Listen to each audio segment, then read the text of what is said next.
2nd, 2022. And I just want to point out for our audience here that this room has two exits. They're on the right-hand side of the audience, they're at the front of the room and the back of the room. If we need to evacuate for any reason, we ask you to proceed to the exit closest to you, go outside, move away from the building, and don't come back in till our fire officials have instructed us to do so. Ask everyone to please rise. We'll pledge allegiance to the American flag. Pledge allegiance to the flag of the United States of America and to the republic for which it stands, one nation, under God, indivisible, with liberty and justice for all. Okay, we've got a full complement of regular members, so I don't need to appoint the alternates. And we have two of our ex officios here, so that gives us 8 voting members. That's a quorum, or more than a quorum, and we can proceed. Tonight's meeting, we have administrative board work where we get our business done at the beginning, and we have a public hearing for a formal review of a lot line adjustment, and a public hearing for a formal review of a site plan amendment, and a conceptual discussion at the end. So we'll start with administrative board work. We have approval of minutes. It'll be the minutes of October 5th, 2022, and October 12th, 2022. And I'll take those separately in case someone was not at that meeting and wants to abstain. Motion to approve the minutes of October 5th, 2022. Second. Motion by Al, second by Jake. Any discussion by the board? Seeing none. All those in favor signify by saying aye. Aye. Those opposed, say nay. Abstentions? Abstain. No evacuation. 1, 2, 3 abstentions.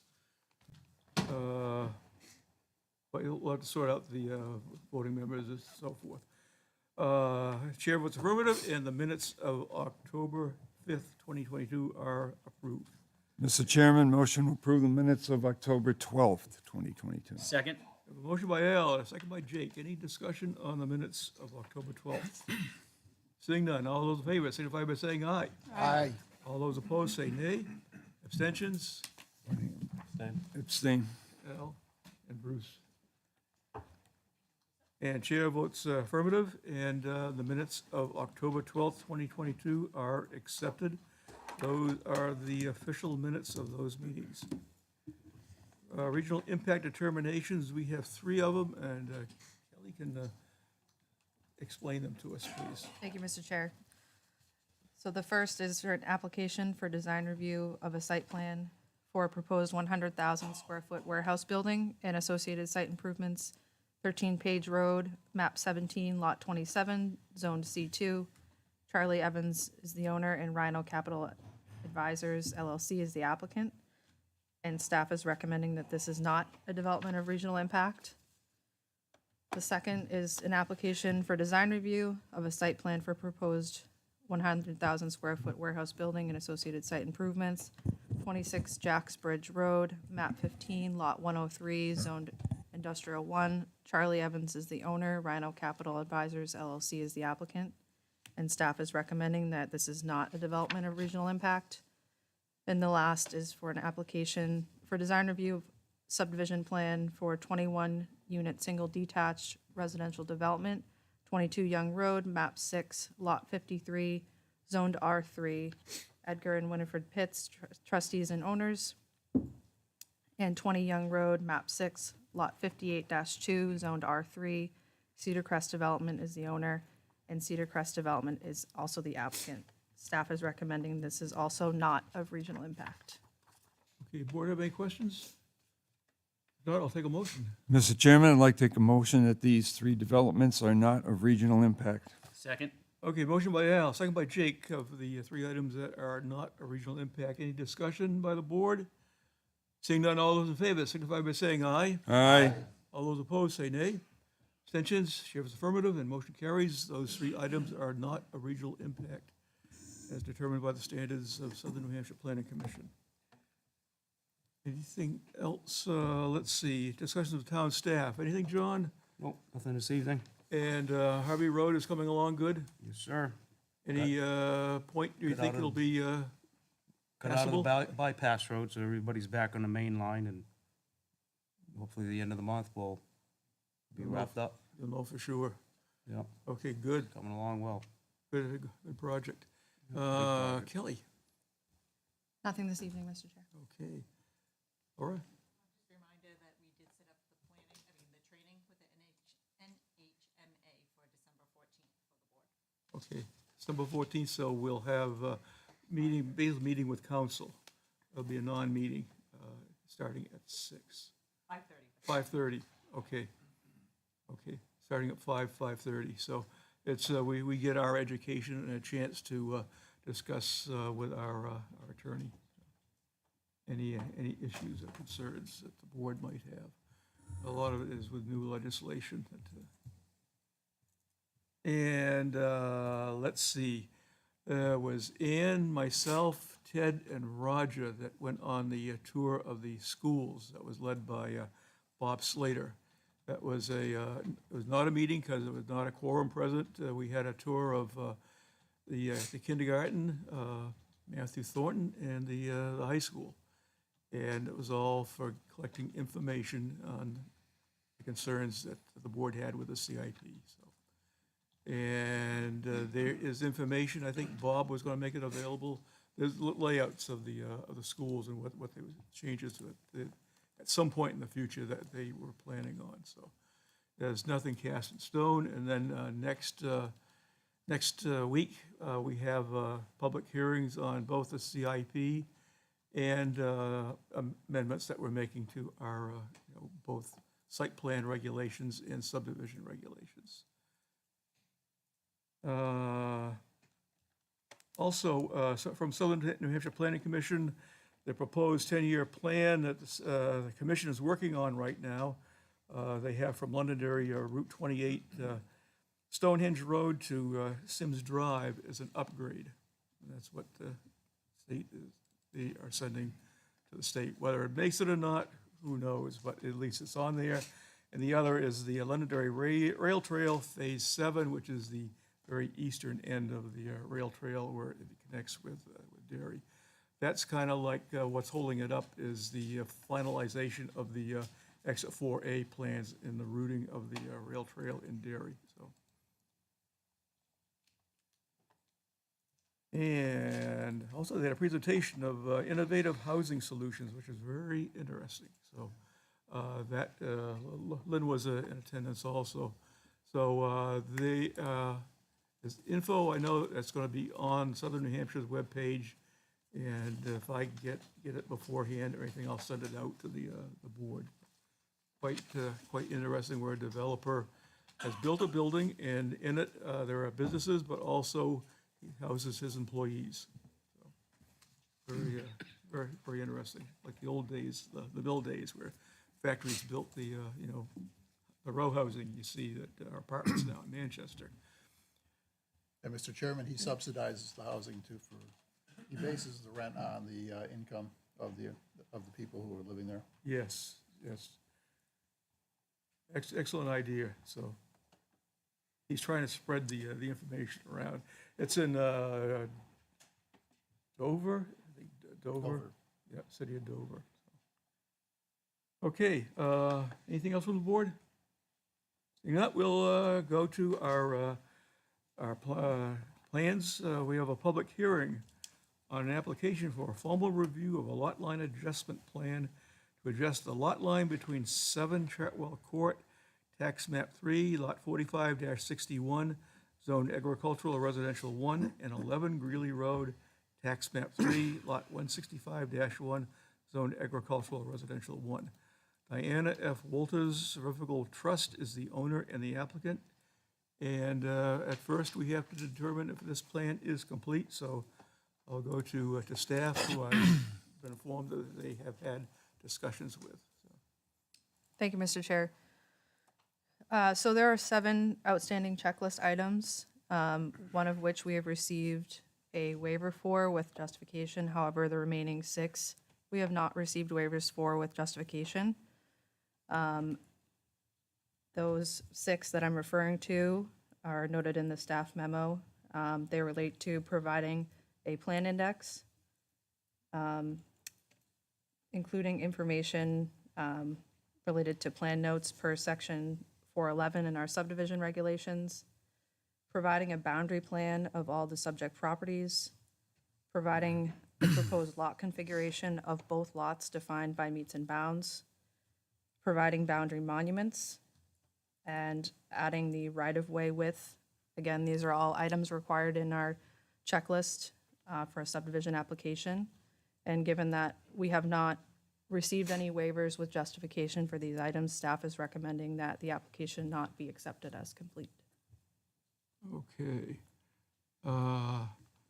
There's probably two decisions the applicant's going to have to make. Is one option would be is to withdraw the plan until all the our requirements are completed, and the other would be a continuance until all those items were completed. We've had this happen before, but not in a while anyway. So it's required that all the items be complete before the plan is accepted as complete. If it's not complete, we don't hear it. Any input from the board? Any input from the applicant? If I could, please. Yes.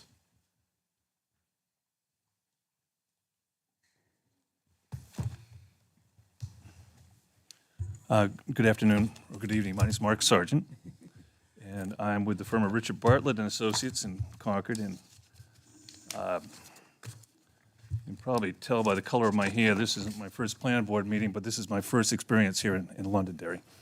So I'm not real familiar with all your procedures. I guess I wasn't aware that I had to ask for a waiver for a plan index when it's only a two-sheet plan. So there's really not much of an index. And I was informed that where there was a boundary survey done of the 9-acre lot, and I provided a copy of that we wouldn't have to show meets and bounds on that lot. So that's a surprise to me tonight that I'm hearing that. Not a surprise to most developers who work here. So Yeah. it's a requirement.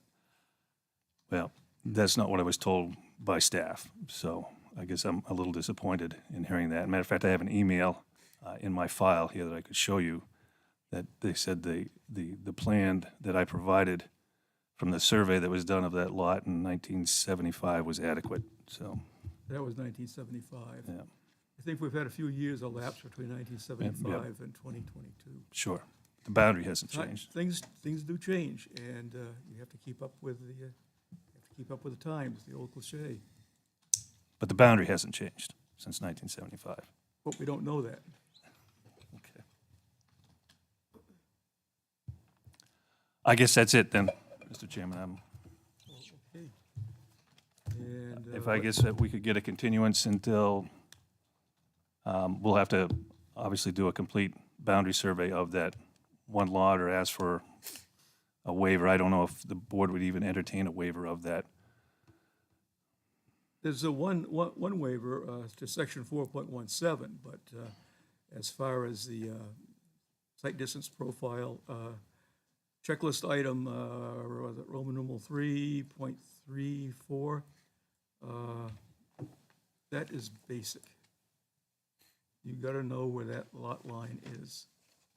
I'm not following you, sir.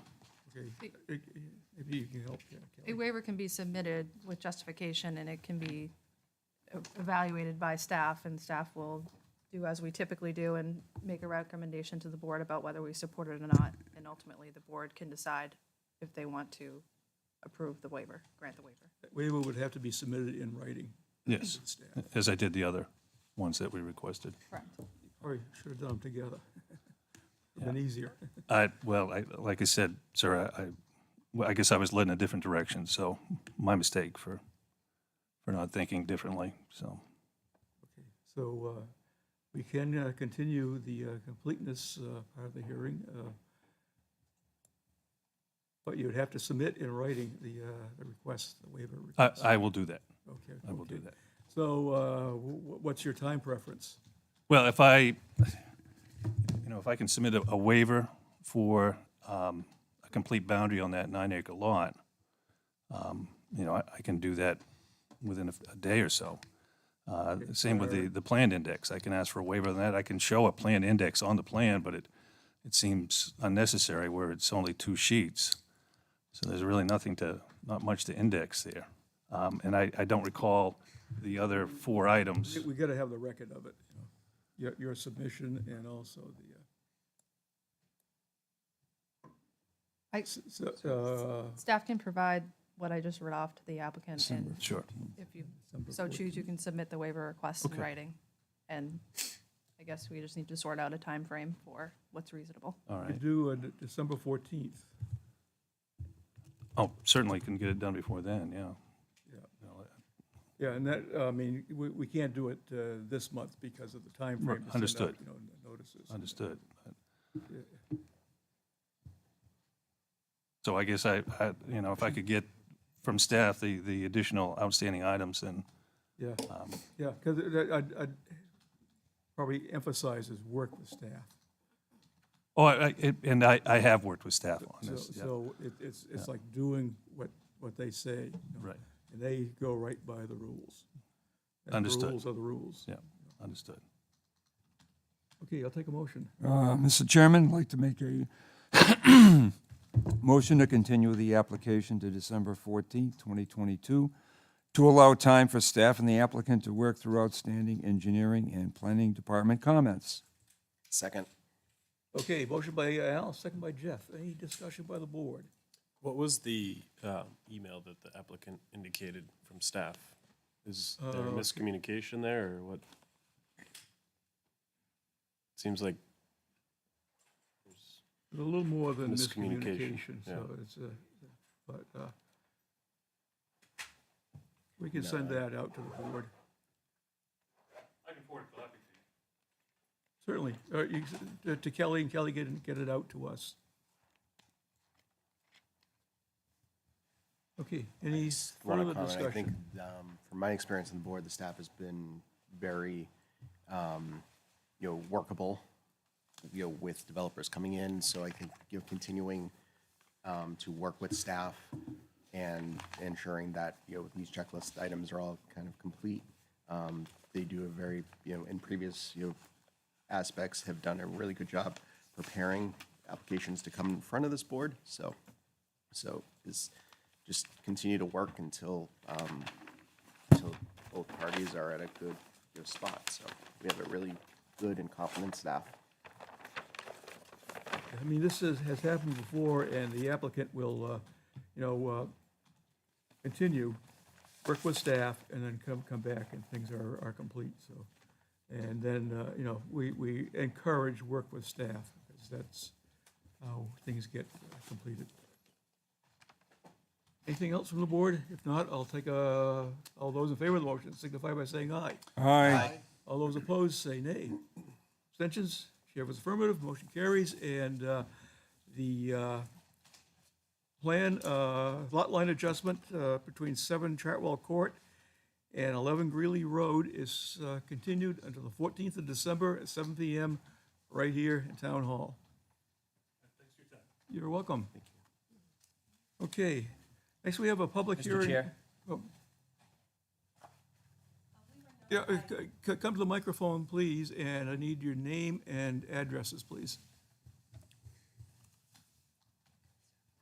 Hi there, Debbie Lewis, David Lewis, we're at 36 Windsor. We were notified of this lot line adjustment because we're impacted somehow and we don't understand what's going on. Nothing was in the document we received. Okay, Just to know, Yeah. are we supposed to come back on the 14th? yes, you're supposed to come back on the 14th, but in the meantime, call Kelly or email Kelly. Yeah, Kelly can give you her info. She can walk you through everything. Because Okay, it's not, some of it's not the easiest to understand. But work with Kelly also, so that we know the concerns that you have, and they will be working also with the applicant. well, we just don't know, is this going to be a lot line adjustment that you guys are approving and it affects our land? Or do we have a say in our lot line adjustment? What was your name again? I'm sorry. Debbie Lewis, 36 Windsor. Where are we? Right here? If you look at the screen, you can see my house. Yeah. This is your property? Well, This is where your, your property is generally. This is 36 Windsor, right here. Okay, And the information that's identified on the plan are the areas in which we're talking about the lot line adjustment taking place. right. So there's no line being adjusted on this side, if I'm the correct way. I mean, when I went online to all your little things I could click on for this meeting, we were listed along with the two properties next to us as being affected by this lot line adjustment. Correct, and you were notified because you're what's called a legal abutter. So legally, we're required to send notices to anyone who is an abutter to this project per state But you're statute. not going to actually move our lot line. Correct. So then why, we don't need to come back? If you don't want to come back, you don't need to, but you're certainly welcome to. I would recommend Deb to stop by at the planning department and anybody in Find the, out what's really going and on. they'll be able to share the plan with you. Sounds good, thank There you you. go. Yeah, they can go through the details of the plan, and it's a lot easier than looking on the computer or here, because you can, it's be laid right out for you to look at, and they'll take you through what's happening. Right, it's confusing to look at online because we Oh, don't, yes. yeah, I've okay. looked at many plans, and yes, I have to admit, it's confusing. I had to spend a little time to get it all figured out, so. Okay, sounds good. I'll be in touch with Kelly and John, just Kelly. Here's Kelly. Kelly, I'll be talking to you. All right, thanks. Okay, you're welcome. Thank you. You too. Okay, next we have a public hearing on an application for a formal review of a site plan amendment for the construction of a 7,200 square foot building and associated site improvements. 3 Akira Way, tax map 28, lot 31-1. This is zone industrial 2. Ranger Development Corporation is the applicant, and Fairwind Properties Incorporated is the owner. And completeness. Mr. Chairman, members of the board, there are no outstanding checklist items. Staff recommends that the application be accepted as complete. Okay. Mr. Chairman, Mr. Chairman, I'd like to make a motion to accept the application as complete per staff recommendation memorandum dated November 2nd, 2022. Second. Motion by Al, second by Jake. Any discussion on the completeness? Seeing none, all those in favor signify by saying aye. Aye. All those opposed, say nay. Abstentions, and the chair votes affirmative. The application has been accepted as complete. This starts the public hearing and the 65-day timeframe in which this board has to render a decision. So just identify yourselves for our records, please, and we'll proceed. Great, thank you very much. My name is Brian Pratt. I'm a civil engineer with Fuss & O'Neill in Manchester. Also with me is David Murray. He's the applicant and landowner from Ranger Development Corp. Thank you very much for having us. Pretty simple project. So we've been in front of this board actually twice, once in 2004 and once in 2014 for a couple of different options on how to redevelop this property at 3 Akira Way. It's at the corner of Akira Way and Technology Drive. The most recent incarnation of this was in 2014, where the previous owner came in to get an light industrial site plan approved. There was a 9,600 square foot building. It was carved into, I believe, 7 units that were 20 feet wide. The previous owner just never really kind of had a tenant in mind, and it was kind of on their back burner. So Mr. Murray, found this property for sale, liked what was approved, but he wanted to make some minor revisions to it. So what's up on the screen right now is a red line overlay of the original 2014 with the current plan. So what Mr. Murray wants to do is shrink the building down to 7,200 square feet, make the units a little bit wider, from 20 to 24 feet wide. And previously, the building was stepped, had a couple of different elevations. So as it went along, a couple of the units stepped up a little bit, and that was to fit in with the topography of the land. Mr. Murray thought it was best to make that completely flat and also do a full circulation. Previously, there was a dead end in the front and a dead end in the back. So shrunk the building, tightened up the pavement, made it all flat, added some catch basins, and the plan that you have in front of you. Kelly, could you flip to the current site plan, please? Like I said, it's very similar. So we have a 7,200 square foot building. Again, this is light industrial uses, so it's going to be plumbers, electricians, builders, contractors, delineated into 24-foot wide units, which can be partitioned to be, somebody can take 2, 3, 4 units or the whole building if they so choose. There's 15 parking spaces in the front, 2 of which are handicap, 11 in the back. We did add a dumpster in the back, which was not shown on the previous approval. Access is off at Kira Way. Stormwater, the previous developer actually did start some of the construction, so they actually did build the detention pond in the back, and they did level the lot, constructed some of the side slopes. So yeah, that's about it. Utilities are the same as they were before, with some slight tweaks because of the building location. It's connected to city sewer, connected to water, has roof drains and catch basins to capture the stormwater.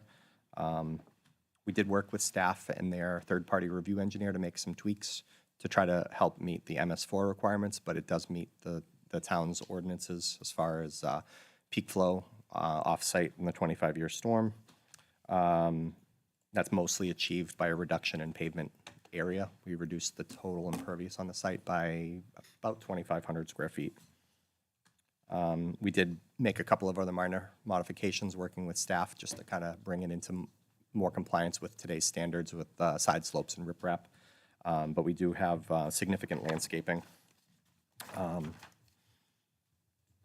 That's about it. It's a pretty simple project. We do have 5 waivers. I can go through those now, or I can take questions about the site first. Well, we'll do the waivers now, then we'll do it all together.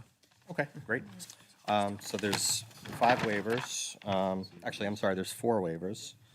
The first one is for landscaping, and it's the internal landscaping. If you could zoom in toward the front, please. You want me to go to landscape? Oh, yeah, might as well, landscaping plan, thanks. The town ordinance requires 10% of the front parking lots to be internal landscaping. We previously received a waiver on this, mostly because it's an industrial site and, well, light industrial.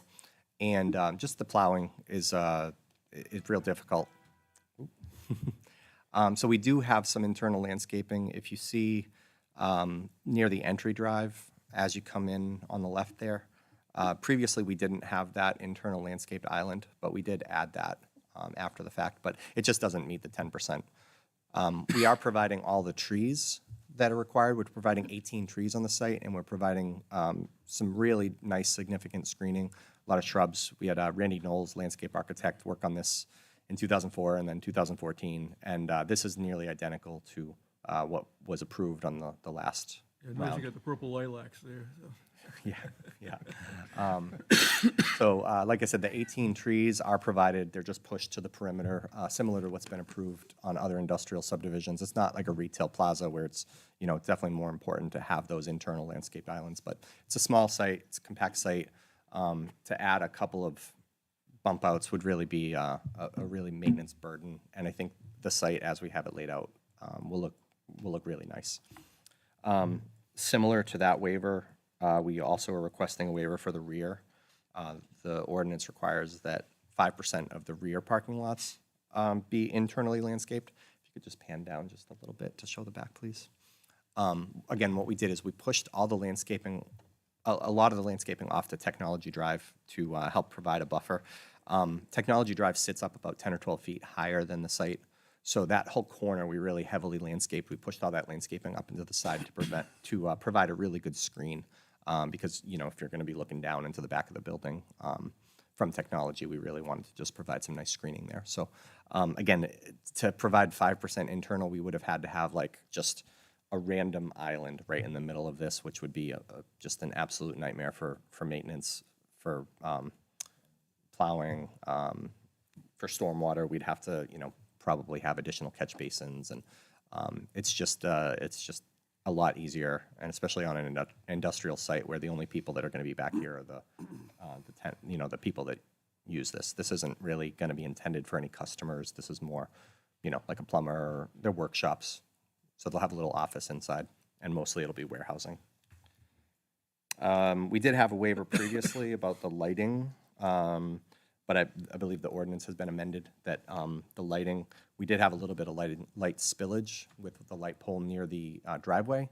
But my understanding is that the ordinance was amended that you are allowed to have light spill into the driveway entrance, into the right-of-way at the driveway. So that waiver was, I believe we submitted it, but I believe we withdrew it.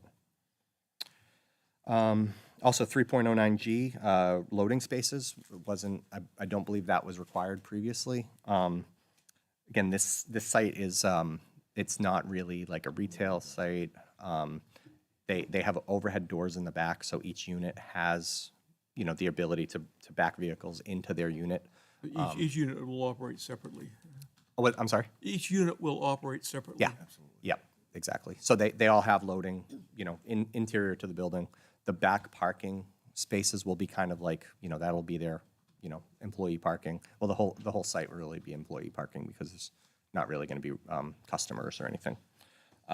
So, you know, the ordinance requires that we have like a loading space, but the nature of this business, they're loading inside of their units. So we're requesting a waiver from providing a formal designated loading space. And then the last waiver is for the owner's signature block on the existing conditions. So we use the existing conditions plan from the 2004 because it's, you know, that's surveyed, it's stamped by the surveyor. I can't modify that. I can't go in and modify a plan that's you know, 18 years old.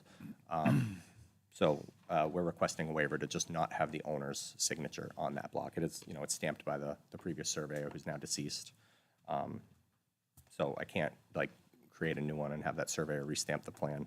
So we're just asking for, you know, to, Changed already, those existing conditions have changed since that. yeah, so we're just asking to, you know, just basically use the old plan because this is technically a minor site plan amendment where we have a previously approved plan that, you know, that didn't come up before. It's always been approved the last 2 rounds. So we're just asking to continue to do that. We will happily sign, you know, the cover sheet and the site plan and other sheets needed, but I think that was it. Oh, okay. Well, I'll go to staff, get input from them. I'll go to the board, and then I'll go to the public for any butters or interested people.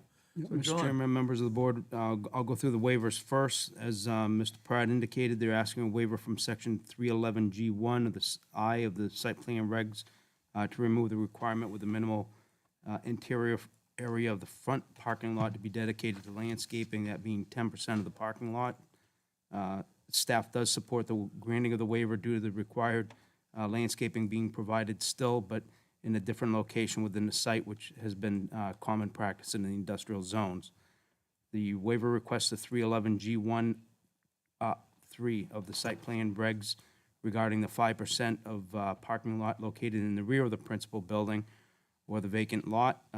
Again, staff does support granting of the waiver due to the required landscaping being provided still, but in a different location within the site, again, which is common practice in the industrial zone. The waiver request that Brian mentioned regarding section 3.09G11 of the site plan regs to remove the requirement for providing loading spaces. Staff does support the granting of the waiver due to the nature of the business that will occupy the space and formal loading is not needed. Lastly, the waiver to section 403C and 412C16 of the site plan regs to remove the requirement that title blocks have the signature block on them, specifically on the existing conditions plan. Again, staff does support granting of the waiver. The existing conditions plan has been part of the plan set with the previous approvals, and the company that produced the plan is no longer in business. Surveyor who stamped is deceased. We do have a few design review comments. Item number 5, we're requesting that they clarify on the site plan grading, drainage, and erosion control plans, providing the owner's signature, clarifying the graphic scale on page C2B. We're requesting the applicant verify the fire services of the building are adequate with the fire department. Item 6, we're recommending the applicant update the update sheet D8 to include the checklist sheet forms noted in the inspection and maintenance manual of the stormwater management report is typically requested by the town in accordance with our MS4 requirements. Item 7, we're requesting that they verify DRC comments with the Planning, Conservation, Heritage, and the Fire Department. And lastly, the applicant should indicate the Town of Londonderry sewer discharge and stormwater permit approval numbers on the cover sheet and provide copies of the permits for the Planning Department file. per the regulations. That's all I have. Okay, thanks, John. Anything, Kelly? John covered it. Yeah, okay, he's got everything. Oh, well, I'll start with Ian. I have no questions. You're all set. Deb, I'm all set. Jeff? No, I have no questions at all. I'm all set. I'm all set. Ted? My only question is, do we think that will be sufficient parking? Are you assuming about 2 workers per building? It's going to depend on who goes in there, but there's more than enough parking. There's parking at the garage bays are also going to be included in parking too. So And it meets I'm going to the be town there requirement. myself, so I'll probably take most of the parking. Yeah, per the ordinance, we're required 25 spaces. We have 26. Oh, really? Oh, I guess I must have saw that wrong. It looked like only Yeah, I should've- 15 spaces. There's 15 in the front and then 11 in the rear. Oh, okay. And then, as Mr. Murray mentioned, there's drive-in units, so they'll probably park some vehicles inside. My apologies. I was looking at the landscaping one, and the landscaping one only showed them in the front. Oh, yeah. Yeah, we made some tweaks to that, and that was going to be kind of like loading in the back, but we delineated it for I'm good parking now. I instead. only saw the So, ones on the landscaping one. yeah, sorry about that. Jason? No questions. Bruce? Looks good, thank you. Jake? Good? Okay. Are there any abutters or anyone from the public have any questions, comments, and concerns in regard to this site plan amendment? I don't see anyone. We'll bring it back to the board for the 4 waivers we need to approve, and then the, Mr. Chairman, I'd like to make a motion to grant the applicant's request for 4 waivers as outlined in the staff recommendation memorandum dated November 2nd, 2022. Second. motion by Al, second by Jake. Any discussion by the board on the waivers? Seeing none, all those in favor signify by saying aye. Aye. All those opposed say nay. Abstentions? Chair votes affirmative, and the 4 waivers have been granted. Mr. Chairman, I'd like to make a motion to grant conditional approval of the site plan amendment for the construction of a 7,200 square foot building and associated site improvements, 3 Akira Way, map 28, lot 31-1, zone industrial 2, Ranger Development Corporation LLC applicant and Fairwind Properties Incorporated owner, in accordance with plans prepared by Fuss and O'Neill Incorporated dated April 2014, and existing condition plan dated 2004, last revised October 7th, 2022, with the precedent conditions to be fulfilled within 120 days of the approval and prior to plan signature and general and subsequent conditions of approval to be fulfilled as noted in the staff recommendation memorandum dated November 2nd, 2022. Second. Motion by Al. Second by Jake. I got it anyway. He always gives it to you. Jake was just louder.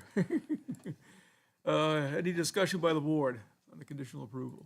Seeing none, all those in favor signify by saying aye. Aye. All those opposed say nay. Abstentions? Chair votes affirmative, and the plan has conditional approval. Thank you all very much. Thank you very much. You're welcome. Thank you. Appreciate your time. Okay.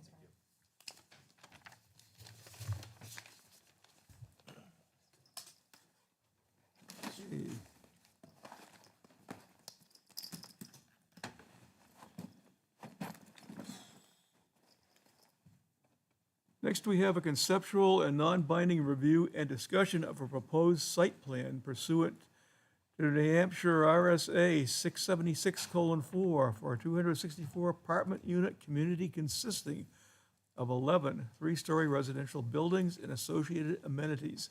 Governor Bell Drive and Michael's Way, tax map 10, lot 41, zone commercial 1, and the PUD, Woodmont Commons Planned Unit Development, Woodmont Commons Planned Unit Development, Pillsbury Realty Development LLC, the owner, and WP East Acquisitions LLC, the applicant. And conceptual discussion is purely conceptual, and we make no decisions. We have a conversation back and forth, we exchange ideas, and we'll proceed from that. So just identify yourself for our records, please. Yes, thank you, Chairman. Good evening, members of the board. And yeah, just to confirm, we are here. I appreciate Kelly setting this up and you folks for having us. This is, we are going to be looking to formally submit to your board next week. So we are here in an informal capacity to just introduce you all to the project, and appreciate obviously any feedback now. So we do have it up, but I do have some handouts if the members would like individual handouts. I'm happy to pass them out. We love handouts. Sure. I apologize.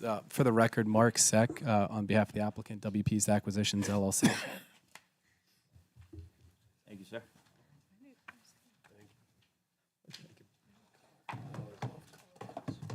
Thank you. Thank you. Thank you. Yeah, just one. Thank you.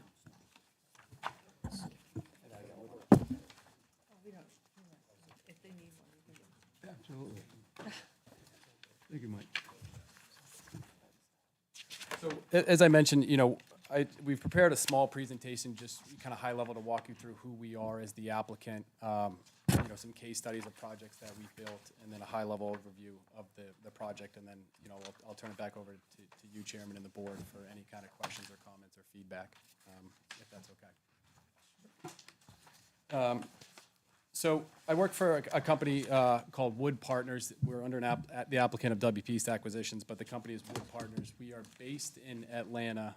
We have 22 regional offices, and each office more or less runs independently. We have a New England office, which is based in Lexington, Massachusetts, which covers the New England area. We are one of the larger apartment builders in the country. We only build apartments. We don't do condos. We don't do office. We don't do industrial. We strictly do Class A apartment rental communities. We are in most of our markets, including here in Massachusetts and New England, we're not only the developer, we're the general contractor as well as the property manager, which is really important because we stay through the project from conception through construction and then management as well. So we don't just develop and then leave the property. We take it through the whole life cycle and then continue to own and manage it after the development team has moved on. Just a little background, we've been in the New England market since 2008. When we opened up the Boston office. To date, everything has been in Massachusetts. We're really excited for this project. We've been trying to find a way to break into the New Hampshire market. We're glad that we're able to with this site here in Londonderry.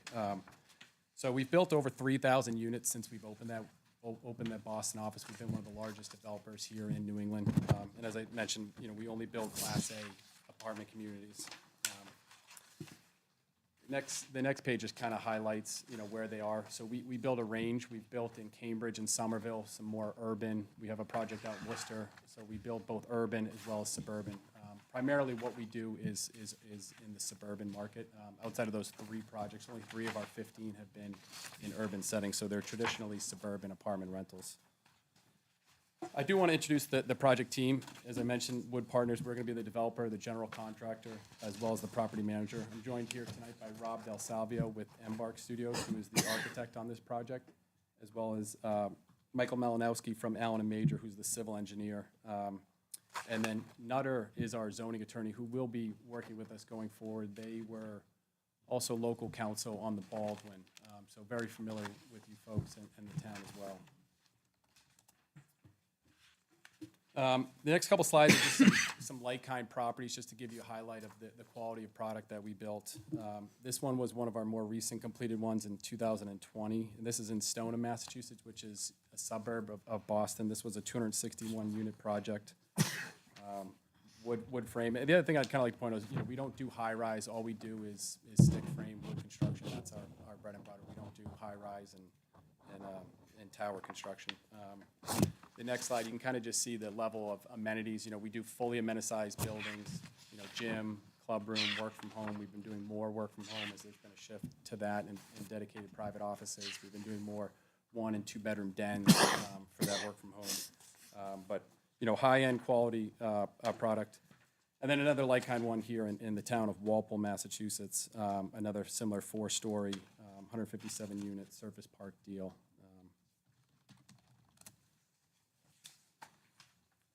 So now I'll kind of just get into the actual site. I'm sure you're all familiar with it.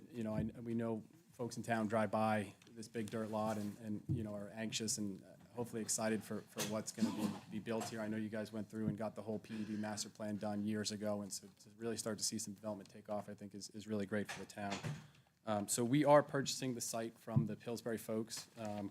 And the parcel that we're looking at is going to be towards the northern end of this master plan here. You can see it kind of outlined here. Here's an aerial facing north. So it's just before the kind of, which is used as a maintenance barn before Pillsbury Road there off of Governor Bell and Woodmont Common Way. Just another aerial kind of facing south. You can see it there where we're going to be located. I'm going to have Michael Malinowski from Allen Major, speak a little bit more to the site specifics. I'm just kind of giving a high level. And then on the next page is where you can see the site plan. So we currently have it designed as 11 24-unit buildings per the PUD zoning code. We do have private garages. There is a standalone amenity building adjacent to the pool there, which will kind of be the main drive coming in off of Governor Bell Drive. And that'll have, your fitness, the leasing office package, work from home, club room, game room. And then we've designed, we haven't yet, kind of mapped out what we will do for the Great Lawn, but right now it's just kind of open space. We will have a dog park, lawn games, but the programming of that space has not yet been determined. It's 264 units. It'll be a mix of 1, 2, and 3 bedroom units. And, there'll be, like I said, Class A, in-unit washer dryer, AC, full kind of bells and whistles within the units. Here are some kind of sample renderings. And again, these are just initial renderings. We look forward to working with the various boards and getting their impact as we develop these further, but this is where, we've built similar like product. And we've kept it, obviously, the color scheme very dumbed down to just show as an initial rendering. So this is kind of what we think it'll look like, being 3 stories. And this is the view right at the roundabout at Michael's Way and Governor Bell Drive, looking north up Michael's Way towards Pillsbury Road. So we have 3 buildings along Michael's Way here. So, Mike, I don't know if you want to just give some color on kind of the site and kind of how we got here. And then, like I said, happy to answer any questions and take feedback as necessary. Okay, Thank you. Good evening. where's yours? Michael Malinowski from Allen Major Associates. As Mark Seck had mentioned, we are the civil engineers for the project. We are familiar with Mr. Chartier and staff here at Londonderry. This project is part of the Woodmont Commons PUD. It's actually consists of 2 blocks 9 and 10, that were part of the master plan. So we have Michael's Way on the bottom, we have Governor Bell Drive, and the Woodmont Ave, both of which go out to Pillsbury, and then the old, I believe it's the part of the old orchard buildings there. The old storage Yeah. facility. So that piece is gonna stay. We've got 11 buildings, 24 units, some drive-up garages. We have enough parking provisioned in this complex for the units that are on the property. Most of the utilities have been already installed as part of the master plan, so there's a full array of drainage, sewer, electric, communications in Michael's Way, portions in Governor Bell, as well as Woodmont. We will make connections to drainage out to Michael's Way. There's a very large pond if you drive by there, to the bottom of the page, that takes on stormwater. That was originally designed to take the vast majority of this, and based on our review of the previous reports, presumed that it was approximately 90% impervious. So based on our calculations and what will be submitted, we have a net reduction in impervious cover based on this design from what was previously determined here. There is also a smaller basin at the top that took a portion of this. So we'll have calculations that show that we have a net decrease in that area as well. Sanitary sewer connections we plan to tie in. We have received a letter from the sewer department that they have adequate capacity to service this, as well as letters from Pennachuck Water that says that they can provide water for the project.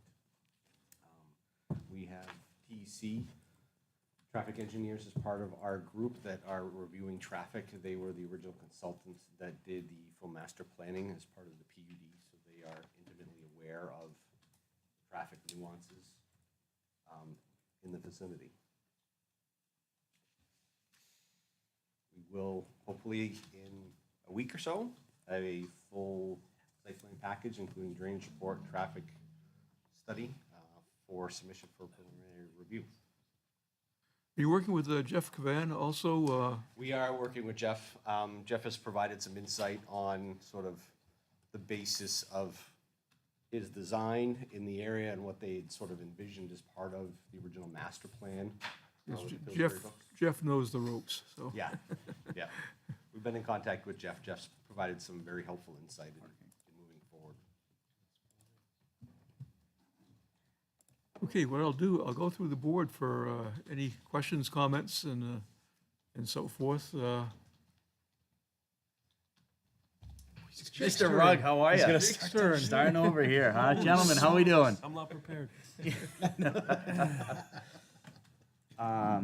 Couple questions here, or comments, I should say, on,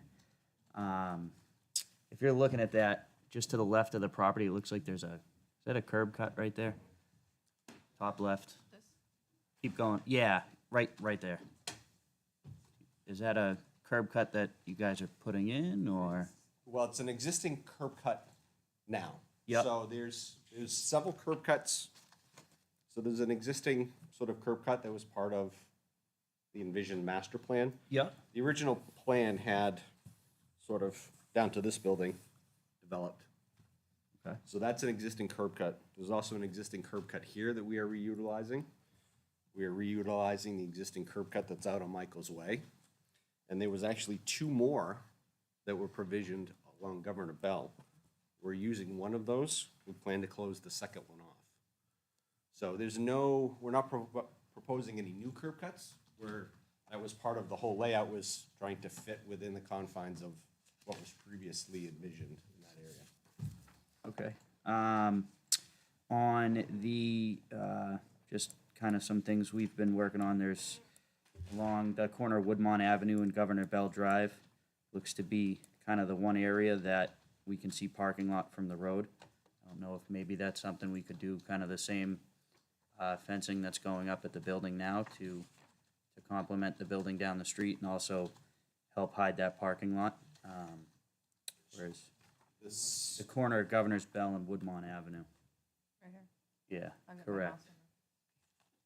mouse You know, maybe if you went from one of those buildings to the other to kind of emulate and match what's right down the street, I think would look pretty good. Yeah, the other thing too is you kind of don't get a sense on this in the 2D is there is a step. So that parking actually sits considerably lower than this elevation here. Okay. And then from an architectural standpoint, not sure that and I know you said it's kind of, can you pull up what you had for, there we go. I know you said this is pretty early on in the design phase. I don't think that necessarily matches what we're looking for at Woodmont. To me, that kind of has like a garden style feel. I think we're really looking for more of a traditional New England brownstone-y type look. On your website here, a couple nice examples of it would be Alta Frisco Square. That's got a very nice look to it. If you look at the facade of the building, there's a lot of brick. Couple different colors in there. Has a modern but New England look to it. Alta Stone Place, as well as the Alta on the Row, kind of has the same Woodmont feel. I think architecturally, I think the colors are wrong, but it's got multi-dimensions in it. What picture in Alta Stone? That was a mill conversion? Yeah, it's an old mill building. Know how that one rolls. Yeah, it's an old traditional, real New England mill building. So if we can pull some architectural looks from something like that to really bring into what we're trying to do or what's outlined in the master plan for Woodmont. But I would say for a newer building that you have constructed, the Alta Frisco Square has got a pretty nice look to it. Curious why 3 stories, not 4? Zoning does not allow 4 stories. Okay, thank you. Outside of that, I think that's all I have right now. Like I said, I would, you know, we've kind of started, I understand that the grade will be lower, but we've kind of started here saying that if there's gonna be a part of the parking lot that abuts one of the main roads, we're gonna put some sort of fencing into it. So it would be my recommendation to take a look at what's going on down the street and try and emulate that. When you say down the street, are you referring to? Dairy Medical Center, correct. You want an opaque fence? It's a nice, I'm sure there's renderings in town staffs, what they have, but it's a nice brick fence with, I believe it's like a metal picket between each pillar type thing. But it's got a really nice, again, traditional New England look to it. So I think it would look good because it's right down the street as well. All right. Jake, Yeah, one of the things I was just gonna say, looking at the properties, is 1901 West, similar to what, just to give them some direction? If you look at everything. Frisco, is that, the I one- mean, is that the one that's down in? Yeah, 190 West is similar. You know, It's the one I, in Annapolis. yeah. Annapolis? The Frisco Square is in Frisco, Texas. I think if you take a look at that and you focus on some of the architecturals that are along the roof line, it could give you some good inspiration of what we're looking for. I think I'm good, Mr. Yeah, I think when we Chair. initially looked at the design, right, we tried to keep it in kind of that traditional, obviously the peaked roofs, which is very traditional New England style. Yeah, I'm looking more colors, colors and products used, texture, that type of thing. Yeah, one of the steps you'll be going through as part of the design review process is the Heritage Commission. And Heritage covers architectural design, landscaping, and so forth to get into the details. And Jake is pretty good at it, so. I'm good, Mr. Chair. Okay, Bruce? So I kind of feel this similar to Jake. You know, the rendering that we see is kind of vanillary. You know, it's Yeah, I not. think- yeah. It's not like. It's not what I envision in Woodmont. Like Woodmont to me is like high class. Like, you know, kind of what they built for their apartments. You know, it's got a lot of different angles and jut outs and. So when I was going through your properties, like 1901 West really jumped out at me as like, you know, it's got like, I would assume, it looks like a big 3-window dormer on the top floor, kind of cut into the roof line that gives you just kind of a feel of an old school, like New England, you know, I guess it looks very, you know, classy with the wrought iron porch railings and stuff like that. I like the idea of the of the apartments and that type of living because I think it's something that we're sorely missing. But I think that in order for it to kind of fit in that area, we need to have some of those architectural statements, if you will. Make it really a statement of an apartment building, so that it doesn't just look like, you know, any old apartment buildings that we already have. So that's but you know, as far as the flow goes in the property itself, I like the way the buildings are positioned. But you know, that just from looking through, you know, there's 276 properties, but you know, 1901 West was the one that kind of really popped at me. Looks like it's got like a cupola and Yeah, I'll have to look at it. I Yeah. candidly, you know, we just cover New England, right? So I'll have to get familiar. I don't know those off the top of my head. Sure. Well, you guys got a great website. So. Yeah. No, and just to further that point, and I appreciate that, is the zoning in this section of the PUD is limited to 3 stories and max 24 units. So if there were any comments of, well, why are there so many buildings? We're limited to 24 per building. So They have 4 stories at Main Street. We can get to 4 stories, 50 feet in this WC1 sub-district. The problem is that we're limited to 24 units. So based on that, going 4 doesn't make much sense because you're 4 and you're Narrower. maybe almost square and narrow. Yeah. So the buildings are proportioned so that it fits with a three-story sort of program in 24 units. And I believe too, the 4-story you need commercial. You can't have residential on the ground floor. No, and under the WC1, we can get to 4-story and 50 feet. Yeah, I think it was just But it's- efficient. Yeah, it's Doing commercial on 24 the units, first 4 floor, units and then- doesn't. So four-story buildings, you'd have smaller buildings because you'd have less units per building, Yeah. but you'd have more ground space. You'd have less, right? Because right now we have 12 units per, or, sorry, we have 8 units per floor. So we would, you know, we'd have 6 units per floor. Are you saying more green space is what you're saying? Yeah. Yeah.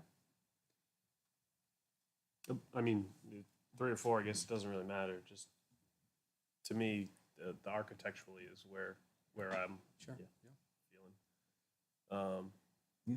But you know, overall, I think I like the idea. I like the intent of the project. I think we just need to dress it up a little bit. That's all I have, Mr. Chair. Okay, thank you. Jason?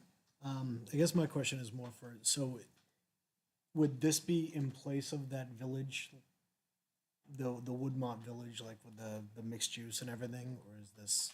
No, this Set it is, as a set aside. this is more residential. Okay, Yeah, and that's it- what this was intended. Yeah, this because area was it's the intended. different areas, it's in the master plan. There's WC1 and there's a whole bunch of them. Okay, And you have like, there's differences between them. More so, you wouldn't have the same thing all over. You'd have differences between like different villages, I so know to the- speak. The Pillsbury folks have more retail planned up along Main Street. Is that kind of be your kind of commercial quarter there? And, I mean, as you know, most of their commercial right now is vacant, right? And there's the old saying, you know, rooftops before retail, and so you need the bodies there, and then the retail will come. And so they've been on hold, you know, pushing forward the retail you know, because they haven't been able to lease up what they have, right? So I think that's the plan, is you get the apartments, you get, you know, people with disposable income in the neighborhood, and then the retail in the neighborhood really pops up from there.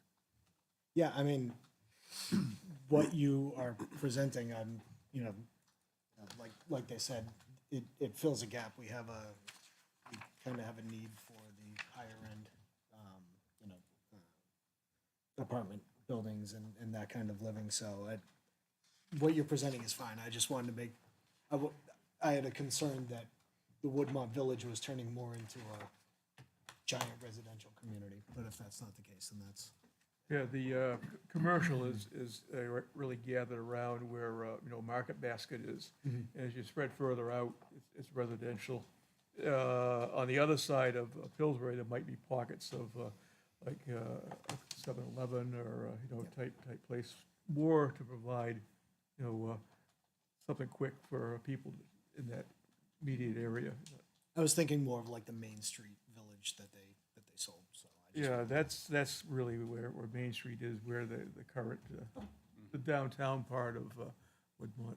Okay, all right. Beyond that, I have no, think I think it looks good, It's so. supposed to be more on the opposite side of Main Street, right? You got your Main Street apartments, and then there's still pending stuff for the other side of the road. Right, yeah, because the other side of Main Street will be very, very similar. You'll still have the Kind of mirror commercial. images. Yeah, and then there'll be some like entertainment places and things like that. I think it's supposed to be like a outdoor courtyard in there for, you know, summertime movies and things like that. So, I mean, it makes sense that you would need the people to pull on the business, so, yeah. I mean, beyond that, what you're presenting is fine. So, no questions. Ted? I too am in favor of more of a brick facade. Also think of maybe like downtown Manchester with the brick facades that are there in the mill areas. I think that would fit well with this area. Now I have a question for Art. It's been about 9 years since we did the master plan. Do you remember why we set this at 24 units per building? I would have to think about that. And I if know we I can't was have a part of it, variance? but it's like one of those things, what I wrote, like, you know, actually, it was 2013. It was Lynn and I signed it. 2013. Actually, John also with the development plan. So it's coming up There's a big 10 need years, for so units in the areas. I'd have Are to we go. able to do a variance on this 24 units? Or is that something that we need to talk also with the fire department about too? Well, for that would what be needs to part, happen? we'd have to have a board discussion on it, because the master plan can be amended, has to be an agreement with both parties. No? So it opens up for a lot of discussion, which we're at the point now to do that. We're listening to a specific Of course. plan right now, No, but, just thought I'd bring it up as a, yeah, but thought for something, people. something we can consider. But at that point, it was more getting residential looking, so. just thought I'd bring it up for a topic of conversation for people to think about, as New Hampshire and New England itself is quite a shortage of units. So we may want to think about, do we amend this at some point and look at it? Yeah, I think we have to consider that, but we'll probably get 5 years from now and apartments are languishing, for all we know, so. It's something that we have to put some thought in and also be able to be able to look ahead what's gonna be happening. Excuse me, Art, John reminded me that 24 units was similar to the workforce housing limitation. Yes, and that's what we have in That our was- ordinance also, so thanks, John, that's what I was thinking. I had to put more thought to be certain. Too many years ago. Yeah, and just one other comment, Mr. Chair. So Main Street was kind of like the bigger building, and then as you get further away from Main Street, you go to smaller units, like remember smaller that. apartment buildings, Yeah. then remember that, townhouses, then yep. single-family homes, then wider space, single-family homes. So it was kind of a progression as well. Yeah, because, I mean, it started off as a vision on what we would kind of look at. And it was both parties that worked on this. It took 3 years to come up with that master plan, so it didn't just happen overnight. So, and I think if we make any changes to it, it takes both parties, and we have to put some thought in it. And master planning is more of a vision. It's not, saying what we have right now, but it's looking ahead on what you want it to look like. But besides that, I like the idea of your multi-use building, and the pool sounds quite nice for all the residents there. Yeah, That's full for sure. amenities, yeah. We think that's almost an acre there, that green space. I mean, that's one of the larger fields we've done. Yeah, I think we get further away from the Main Street part, but we want more green in there too. And this is walking paths not an and- official landscape plan, right? This is just colored for graphics, so, But the buildings are where they're correct, yeah. Those But little good, garages. good point. I'm Ted. sorry? So Are those little garages? it's also Those are private garages, yes. Thanks. I'm all set for now. Everybody else has pretty much covered what I was gonna say, so. Lynn, No, I would agree with everybody else that spoke so far. The one question I have, and I don't have an answer to it, is the parking looks like it might be kind of tight up in it would be in the southeast corner of the complex. I was just counting spaces. If you got 24 units in each building with the 3 buildings up there, there's just not a lot of spaces up there. I know you're making up for it with the spaces in the middle, but that's a long walk in the wintertime. Yeah, the zoning requires us to have, the buildings around the outside, so, Yep. I think in terms of site planning, we try to do the best to, we don't, if residents have to walk a far distance to their car, they're not gonna rent there, right, if it's a bad experience, so we try to distribute the parking as best we could, and obviously there's, certain limitations that we'll run into, but. Yep, no, it just looks like for some of the units, if you don't want to rent a garage, you might be walking a ways in the wintertime. And I know these are premium apartments, so people may not always appreciate having to walk, even though they should be walking. even though it should be, right. But, you want to park in front of your door. I mean, that's the way we all are, right? We want to park in front of our door. So that's my only comment. Like I said, I don't have any solutions, but it looks like parking could be problematic up in that part of the development. Yeah, and I guess I will point out, we've been working on this plan for a little while now. We're waiting for some items from Pennachuck and from the town on sewer, and so we had previously gone through a few iterations with the former planning director Colleen and also with the former town manager Kevin. And so some of these had been some not repeat from you, but some of this has been from comments from Colleen and Kevin as well, and in terms of the layout and the flow of it and what they had seen prior and what people seem to like. So with the garages, I assume the garages are at additional cost per month. Correct, And yeah. is it the ratio typically what you're seeing with other developments? Yeah, we between did open a little bit spaces? more up here, right, being New Hampshire, and also we've been, on our surface park deals, we've been doing more and more of them. They've become extremely popular. And in fact, a lot of times we're seeing people aren't even using them for garage, right? They're just renting them for storage. But, the project in Stoneham, which is in the book. That one it's 261 units. We only have 25 garage spaces, but we have a 50-car wait list on top of the 25 that are already. So it's a really high penetration ratio of people that are looking for that private garage parking. So And there'll be garages and not carports, covered carports? correct, they're full garages, yep. Okay, interesting. Individual bays, private garages, yep. Okay, good. Thank you. All set. Jeff? Excuse me, no, my only comments were regarding the architectural design of it, ensuring that it meets the vision of their PUD, and what everyone else kind of commented about that really kind of took my thunder, so. Yeah, and that's, what we're hoping and looking forward to working with once we do our submission and going through the prelim design review board, meeting with the Heritage and Historic Commission among the other various boards and getting everyone's feedback. Other than that, I'm all set, Mr. Chair. Okay. Deb? Thank you, Mr. Chair, and I apologize for my voice. I have a couple of questions. Do you know what the average rent is going to be running at? We don't know, right? These won't deliver, by the time we get through permitting and then construction, we're going to be 2 to 3 years out. So it's kind of hard to say what rents will be in 3 years. Just curious. Yeah. I want to echo what everybody else said. With the look, it really lacks character. Everything is just the same. I look at that Stoneham project, and it looks like a project like that you would see in an inner city, with all the buildings looking exactly the same. And growing up in Somerville and Revere, I just would hope that you would add a little bit more character and charm to it than I'm seeing in these pictures. I have to look at the other pictures that Jake and Bruce had mentioned. But the other thing is too, what Jake mentioned about the fence. It should go from Michael's Way around the corner, because that's supposed to be walkable. And it kind of gives your people who living on Michael's Way, people coming up and down that street, a little bit of a buffer, more so. Do you know what I'm saying?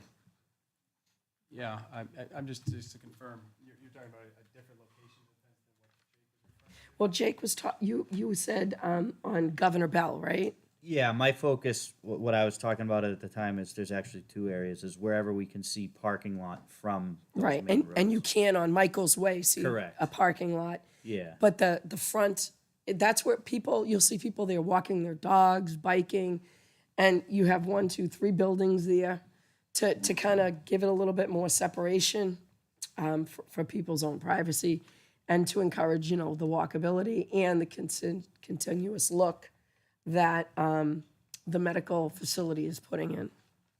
Do you know what I'm saying? Like, it should be like a U almost. I don't think you need it on the side where the old Woodmont processing building is. Yeah, there's But, no road there. on the front, the very front, the Michael's Way and the Governor Bell, I think you kind of do need to have it to match it so that it looks contiguous. And again, will there be a lot of sidewalk all around it? Because we want to encourage biking, walking, There is, yeah.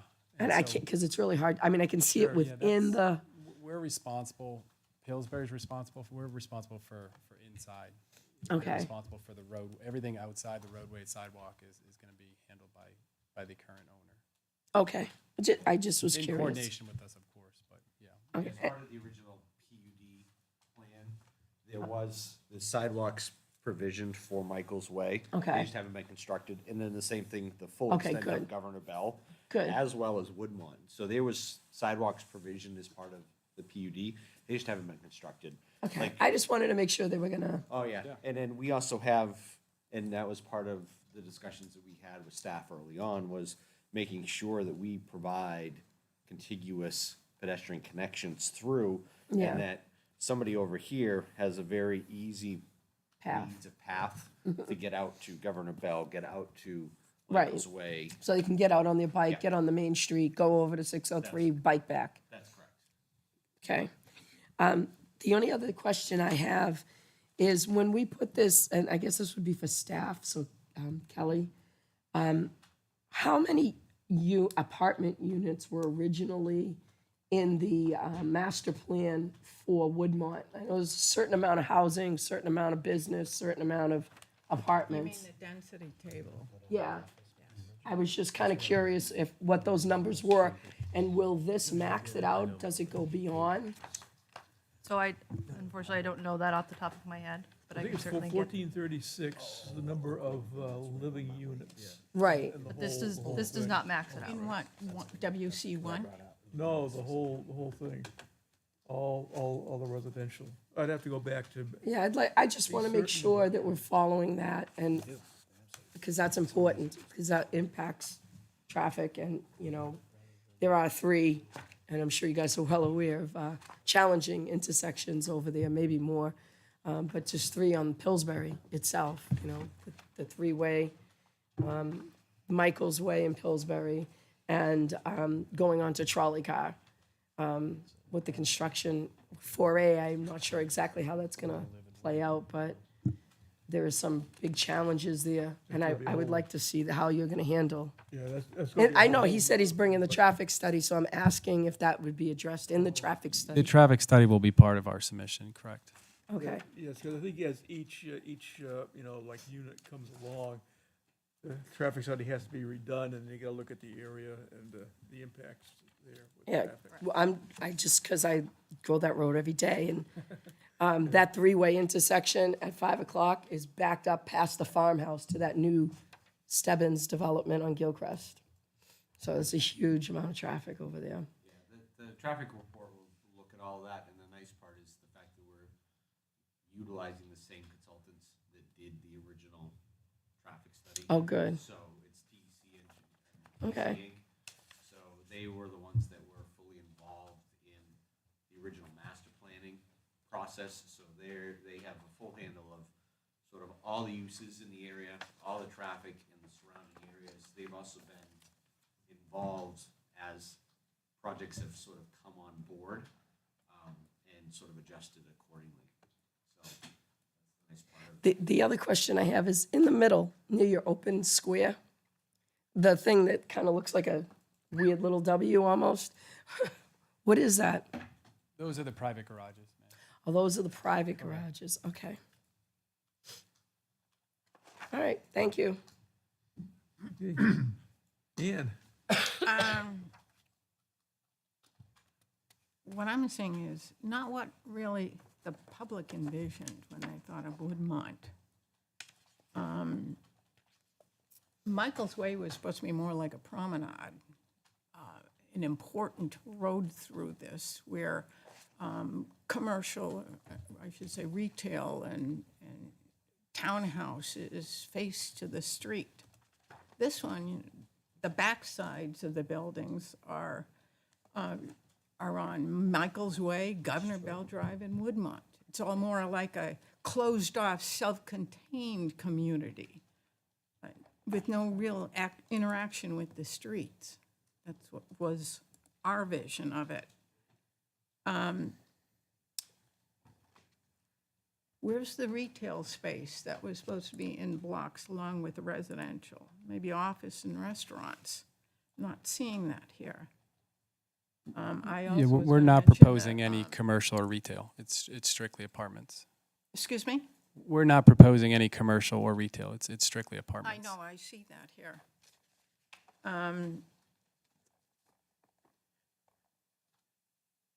I'm disappointed that all we're seeing here is residential, not a mixed-use live-work community.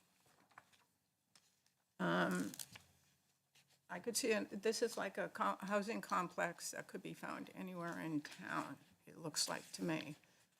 Large buildings, 24 units in each.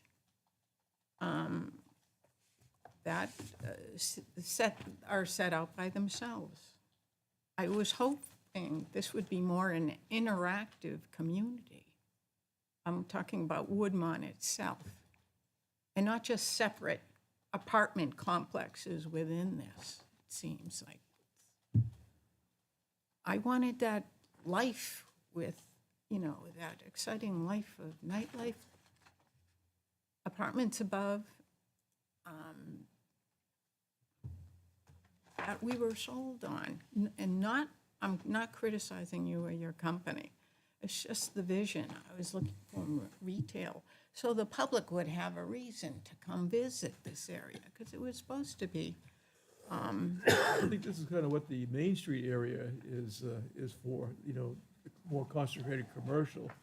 And as you get further away, you know, this will probably be 2 streets away, where it'll be more residential, because you need to have people in there who will, you know, buy from the I commercial understand that, establishments. but You is can't that- have all commercial.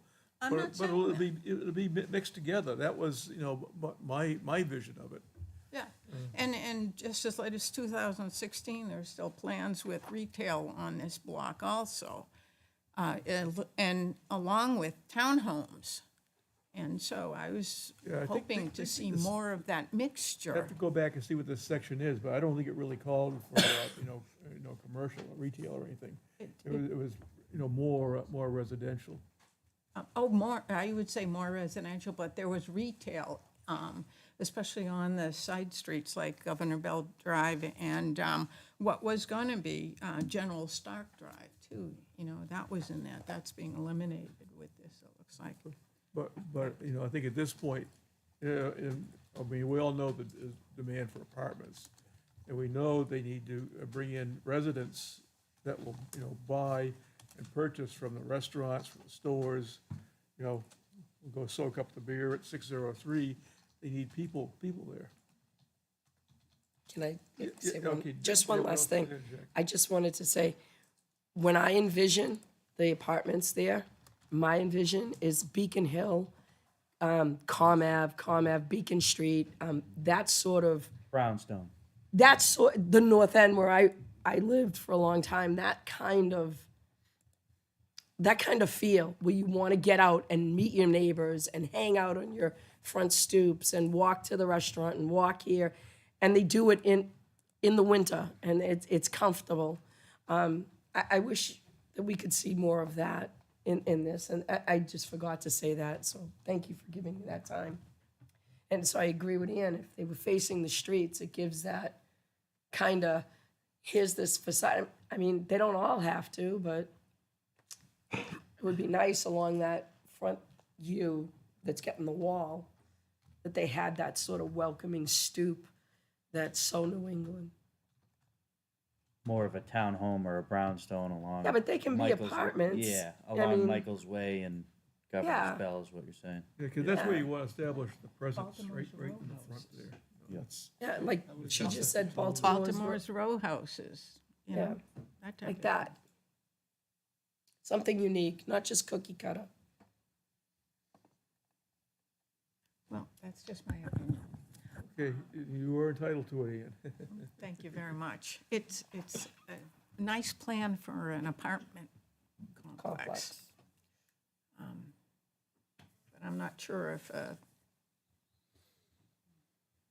let's say it's a nice apartment complex, but I'm not sure if it belongs in the, right smack dab in the heart of Woodmont right there. Does the board have anything else? Yeah, I just have one. Yeah.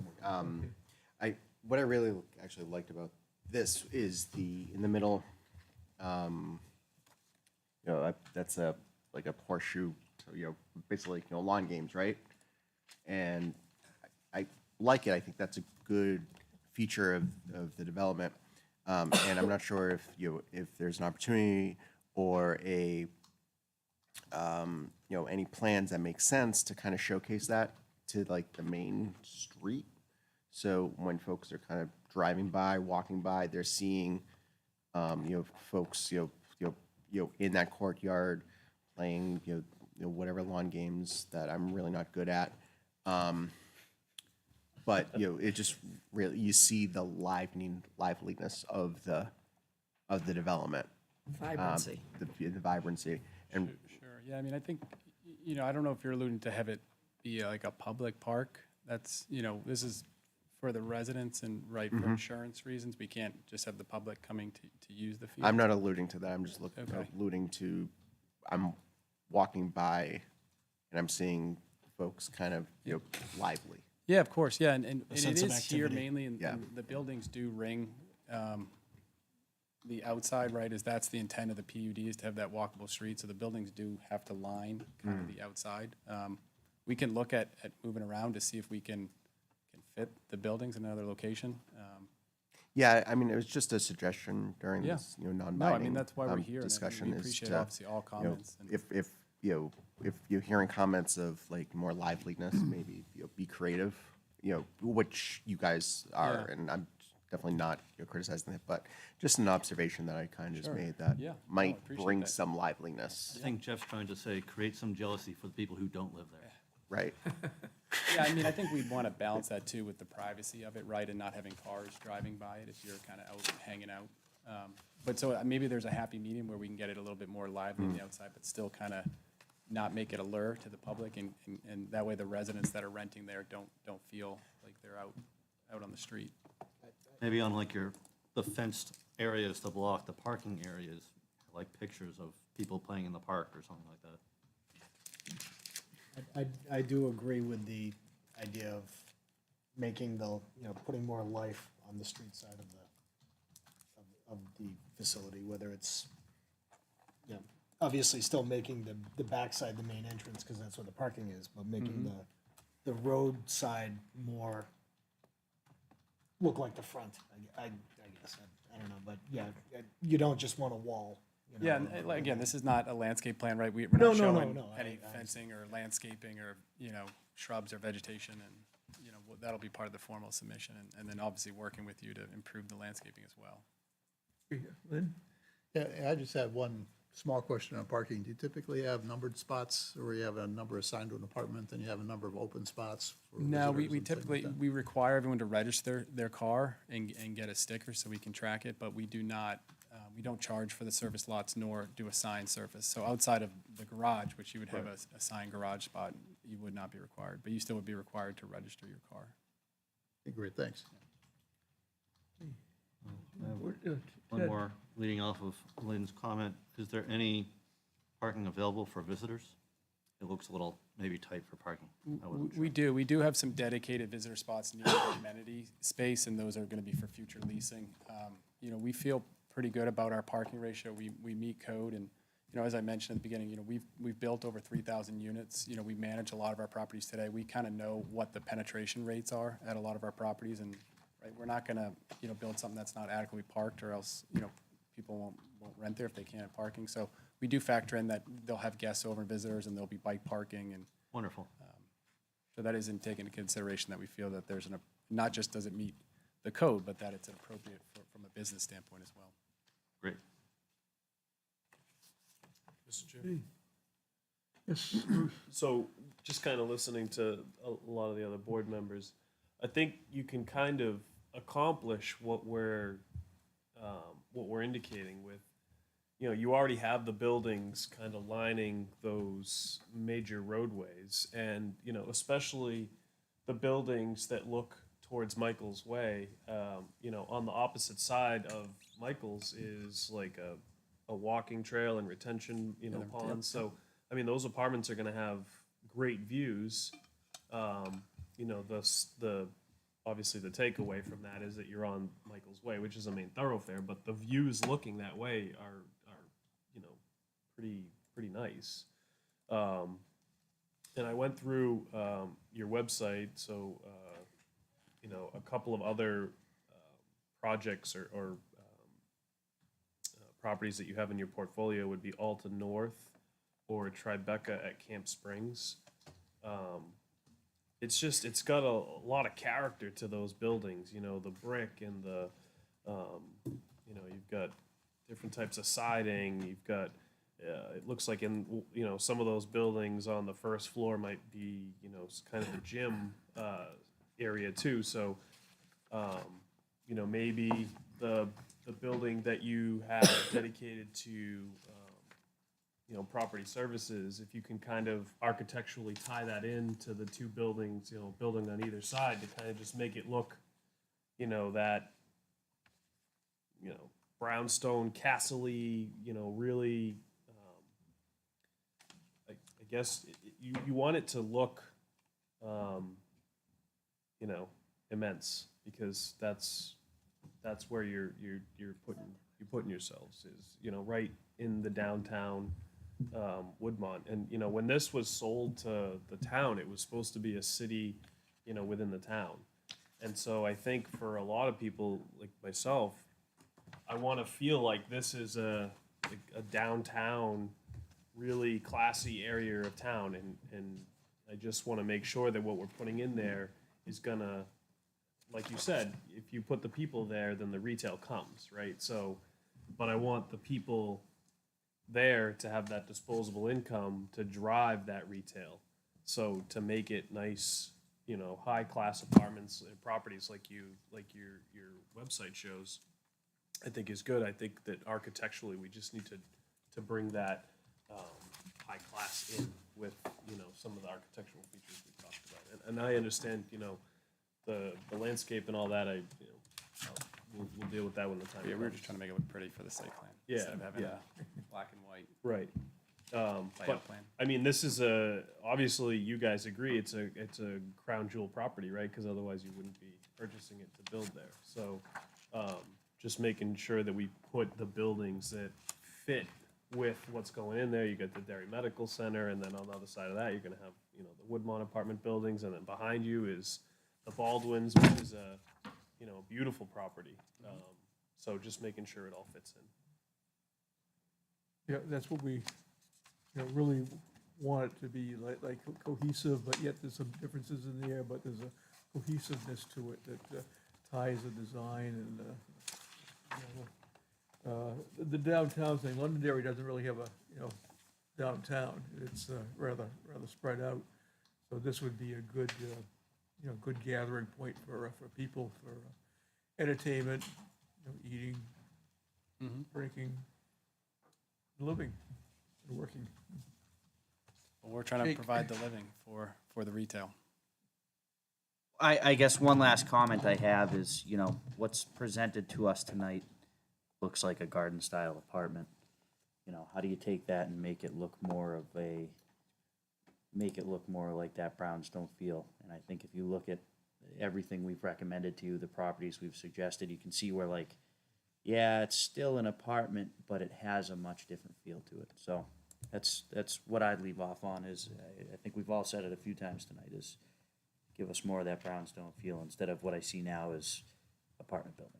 Sure, yeah, and I think what we're gonna Yeah. have to try to do is balance is, I'm hearing a lot of brick and urban, but then more green space and open space, and they from a design, too they urban. kind of conflict, Yeah. right? If you're trying to make it more urban. Exactly. but you then want the more suburban Exactly. grass feel, you know, that's something that You got the green space, right? The green space is in the core, and Yeah. you're kind of protecting that green space with your Buildings. building envelopes, right? So Correct. now, from what the green space is great, but I don't really care about the green space because I can't use it because I'm not going to live there.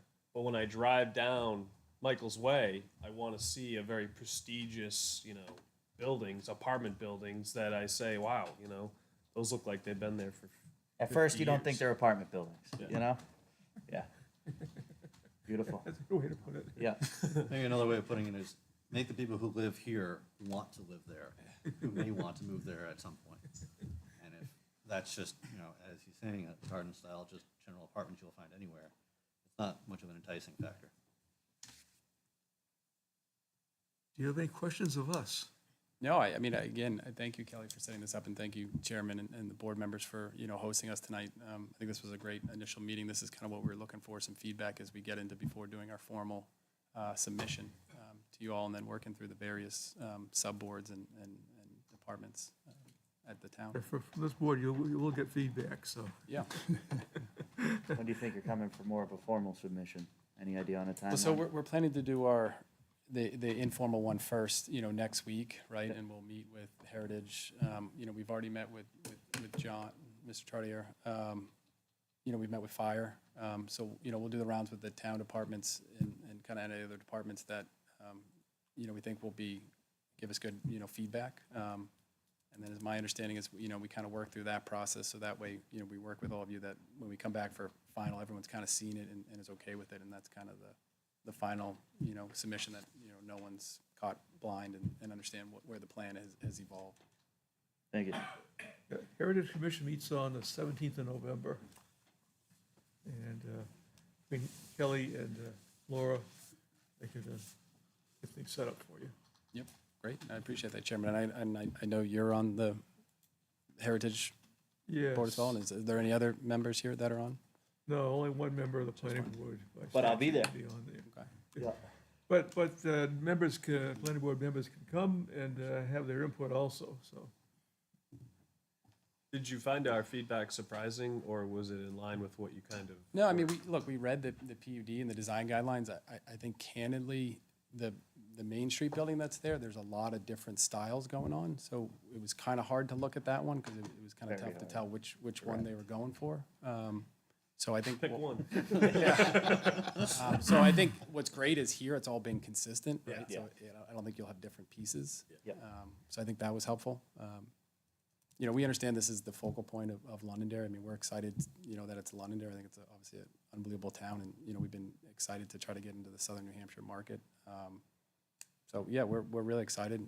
Obviously this is, a partnership with you guys as well. I mean, we've while we're buying it from, a private developer, we've done several projects where we've bought in the land from the town, and then they've been very involved in the design. And so I think, we have references and can, stand behind that. We work great with the local municipality. So, this is nothing new to us, and, we're excited to look forward and working with you guys. Obviously, it's a win-win if it works for both of us, right? I mean, looking at the properties you have, I'm confident you'll come up with Yeah, something we that'll build, knock it out, we're a so, yeah. professional developer, general contractor, and property manager. We're not, some mom and pop. So, we take pride in the work we put forward and, have a track record of, like I said, working with the municipalities and getting a product that everyone's happy with. Yeah, this could be the hallmark for your business, so. Yeah. Hopefully it's not the last. Hopefully I don't go on this one, but yeah. Oh, no, gee. You gotta have a real show place, you wanna show off. There's plenty more land in Woodmont. But we'll work with our staff, Kelly and Laura. And Like I said, we're targeting next week for the preliminary formal submission to be. Okay, and, work with the abutters, work with us, and work with the Woodmont people. And Jeff's your pathway. Yeah, Jeff, we have great relationship with Jeff and Jimmy D'Angelo, obviously. Jeff. Carter. Okay. Thank you. Thank you very much. Yeah, thank you all very much. Really appreciate You it. got a good project there. It looks. has a lot We're of excited potential. for it, for sure. Yeah. Desperately needed. Yeah, no, just like Massachusetts, New Hampshire, there's a big need for housing quality. Yeah, because everybody from Massachusetts is coming up here. I don't know, I gotta tell you, when I Oh, we want them to come I visit, work in leave their money Lexington and and go coming back down home. Route 3, it's New Hampshire car, New Hampshire car, New Hampshire car. Oh, yeah, well, we all work in Massachusetts, but we live up here. Yeah. All right, thank you all, though, appreciate it, look forward to working with you. Thank you, sir. Okay, we have any other business? Seeing none, I'll take a motion to adjourn. I'd like to make one comment. Okay, Just remember, everybody, next Tuesday, November 8th, do not forget to vote. yes, by all means, please vote. Now I'll make the motion to adjourn. Actually, on our website is the traffic pattern and everything and how to get in and out, so pay attention to that. Okay, I already made the motion. okay. Second. The chorus down there. Who wants to take credit for the second? Give it to Bruce. Yeah, give me something. Bruce, okay, Bruce. You've ignored me all night with my seconds. Al made the motion, Bruce has done the second.